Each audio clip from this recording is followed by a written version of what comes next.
Good morning, everyone. Today is day 37, and we're starting with Exodus verse 21 of chapter 16. They gathered it every morning, each gathered as much as he needed to eat, but when the sun grew hot, it melted. On the sixth day they gathered twice as much food, 4 quarts apiece, and all the leaders of the community came and reported this to Moses. He told them, "This is what the Lord has said. Tomorrow is a day of complete rest, a holy Sabbath to the Lord. Bake what you want to bake, and boil what you want to boil, and everything left over set aside to be kept until morning." So they set it aside until morning as Moses commanded, and it didn't smell or have any maggots in it. "Eat it today," Moses said, "because today is a Sabbath to the Lord. Today you won't find any in the field. For 6 days you may gather it, but on the 7th day, the Sabbath, there will be none." Yet on the 7th day some of the people went out to gather, but they did not find any. Then the Lord said to Moses, "How long will you refuse to keep my commands and instructions? Understand that the Lord has given you the Sabbath. Therefore on the 6th day he will give you 2 days' worth of bread. Each of you stay where you are. No one is to leave his place on the 7th day." So the people rested on the 7th day. The house of Israel named the substance manna. It resembled coriander seed, was white, and tasted like wafers made with honey. Moses said, "This is what the Lord has commanded. 2 quarts of it are to be preserved throughout your generations, so that they may see the bread I fed you in the wilderness, when I brought you out of the land of Egypt." Moses told Aaron, "Take a container and put 2 quarts of manna in it, then place it before the Lord to be preserved throughout your generations." As the Lord commanded Moses, Aaron placed it before the testimony to be preserved. The Israelites ate manna for 40 years until they came to an inhabited land. They ate manna until they reached the border of the land of Canaan. 2 quarts are 1/10 of an ephah. Chapter 17. The entire Israelite community left the wilderness of Sin, moving from one place to the next according to the Lord's command.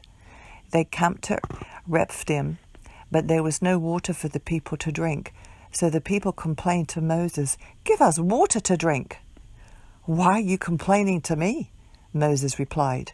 "Why are you testing the Lord?" But the people thirsted there for water and grumbled against Moses. They said, "Why did you ever bring us out of Egypt to kill us and our children and our livestock with thirst?" Then Moses cried out to the Lord, "What should I do with these people? In a little while they will stone me." The Lord answered Moses, "Go on ahead of the people and take some of the elders of Israel with you. Take the rod you struck the Nile with in your hand and go. I'm going to stand there in front of you on the rock at Horeb. When you hit the rock, water will come out and the people will drink." Moses did this in the sight of the elders of Israel. He named the place Massah and Meribah because the Israelites complained and because they tested the Lord, saying, "Is the Lord among us or not?" At Rephidim, Amalek came and fought against Israel. Moses said to Joshua, "Select some men for us and go fight against Amalek. Tomorrow I will stand on the hilltop with God's staff in my hand." Joshua did as Moses had told him and fought against Amalek. While Moses, Aaron, and Hur went up to the top of the hill, while Moses held up his hand, Israel prevailed. But whenever he put his hand down, Amalek prevailed. When Moses' hands grew heavy, they took a stone and put it under him, and he sat down on it. Then Aaron and Hur supported his hands, one on one side and one on the other, so that his hands remained steady until the sun went down. So Joshua defeated Amalek and his army with the sword. The Lord then said to Moses, "Write this down on a scroll as a reminder and recite it to Joshua. I will completely blot out the memory of Amalek under heaven." Moses built an altar and named it, "The Lord is my banner." He said, "Indeed, my hand is lifted up toward the Lord's throne. The Lord will be at war with Amalek from generation to generation." Chapter 18. Moses' father-in-law Jethro, the priest of Midian, heard about everything that God had done for Moses and his people Israel, and how the Lord had brought Israel out of Egypt.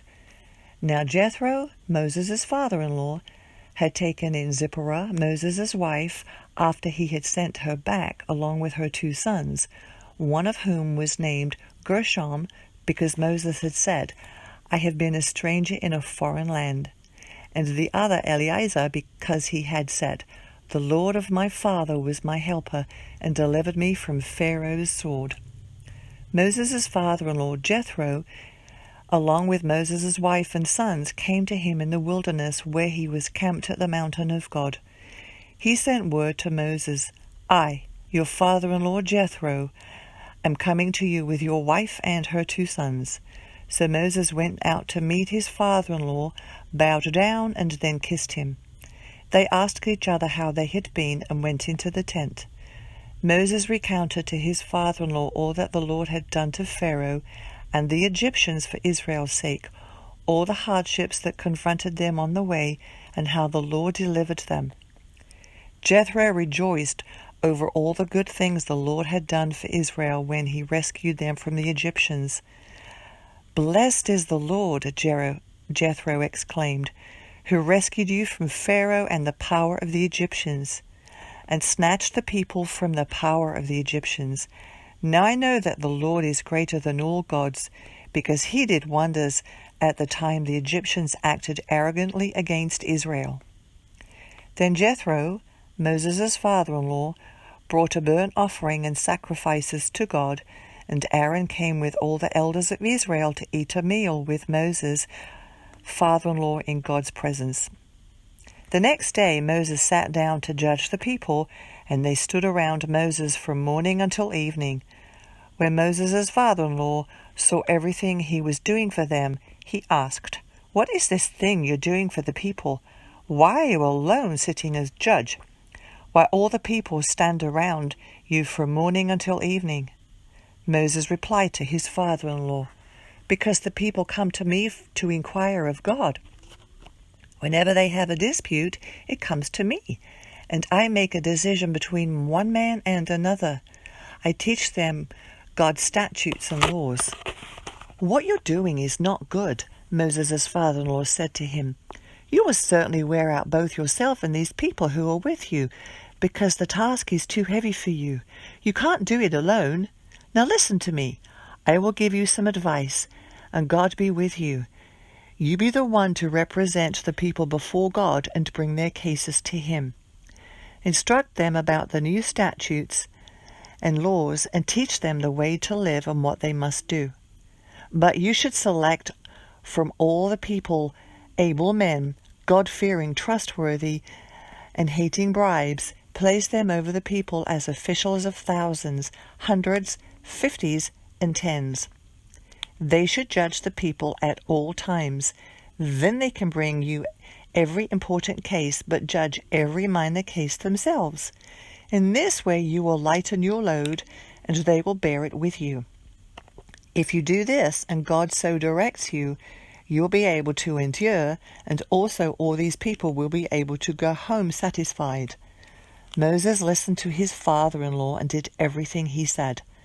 So Moses chose able men from all Israel and made them leaders over the people as officials of thousands, hundreds, 50s, and 10s. They judged the people at all times. The hard cases they would bring to Moses, but every minor case they would judge themselves. Then Moses said goodbye to his father-in-law, and he journeyed to his own land.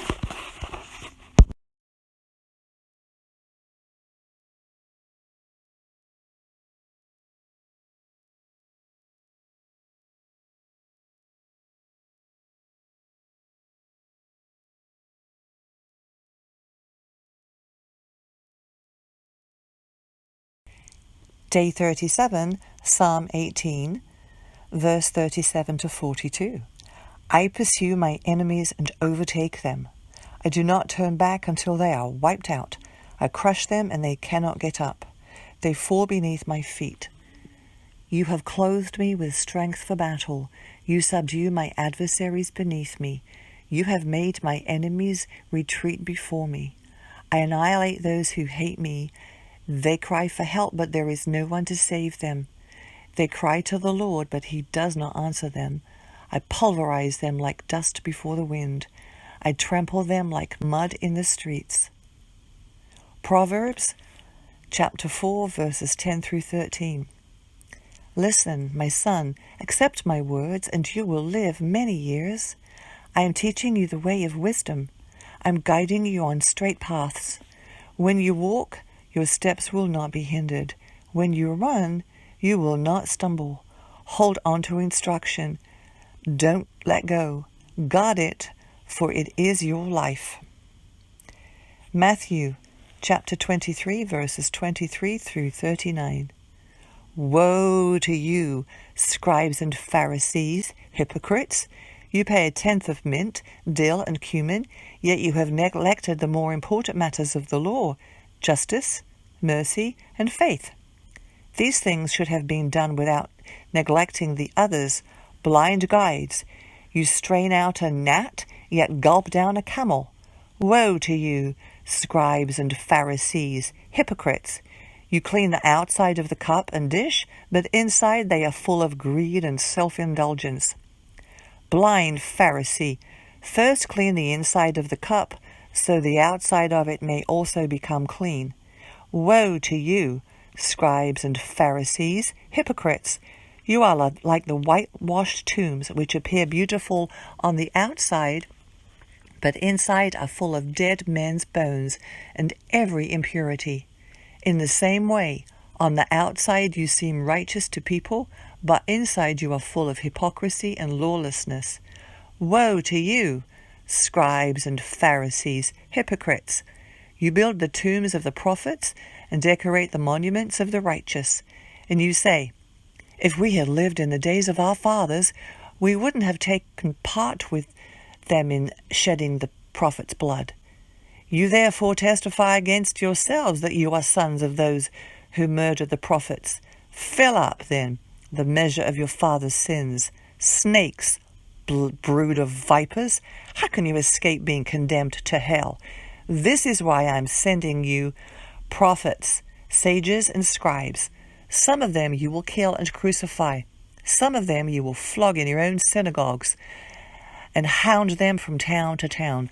So all the righteous blood shed on the earth will be charged to you, from the blood of righteous Abel to the blood of Zechariah, son of Baruchah, whom you murdered between the sanctuary and the altar. I assure you, all these things will come on this generation. Jerusalem, Jerusalem, the city who kills the prophets and stones those who are sent to her. How often I wanted to gather your children together as a hen gathers her chicks under her wings, yet you were not willing. See, your house is left to you desolate. For I tell you, you will never see me again until you say, Blessed is he who comes in the name of the Lord.